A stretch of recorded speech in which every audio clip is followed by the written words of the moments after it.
या न्यूज बुलेटिनचे सहप्रायोजक आहेत गोकुळ.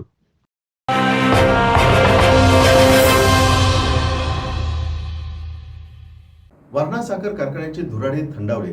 यंदाच्या 110 दिवसांच्या गळीत हंगामात 11,54,619 मेट्रिक टन ऊसाचं गाळप झालं असून हंगाम यशस्वीरित्या पार पाडण्यासाठी सहकार्य केलेल्या शेतकरी, ऊस उत्पादक, पुरवठादार, कामगार यासारख्या सर्वच घटकांचं कारखाना अध्यक्ष आमदार डॉक्टर विनय कोरे यांनी आभार मानले आहेत. कोल्हापूर आणि सांगली जिल्ह्याचे कार्यक्षेत्र असलेल्या तात्यासाहेब कोरे वारणा साखर कारखान्याच्या यावर्षीचा गळीत हंगाम पूर्ण तांत्रिक क्षमतेतून सर्व शेतकरी, सभासद, ऊस उत्पादक, तोडणी कामगार, वाहतूकदार, पुरवठादार, व्यवस्थापन मंडळ या सर्वांच्या सहकार्यातून कारखाना कार्यक्षेत्रातील संपूर्ण ऊसाचं गाळप करून अत्यंत यशस्वीरित्या यावर्षीचा गळीत हंगाम पार पडला. याबद्दल सर्वच घटकांचं आमदार विनय कोरे यांनी आभार मानले.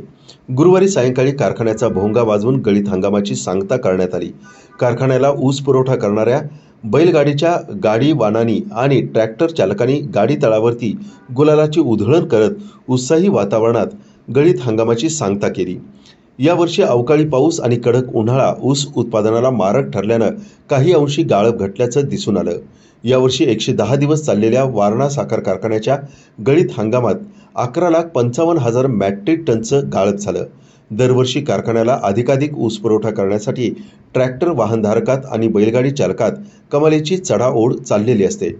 जाकले येथील बैलगाडीवान खंडू मदने आणि अक्षय मदने या पितापुत्रांनी यावर्षी गळीत हंगामात 560 मेट्रिक टन उच्चांकी ऊस पुरवठा करून पहिला क्रमांक पटकावत सुमारे 3 लाखांचा ऊस तोडीचा व्यवसाय केला आहे.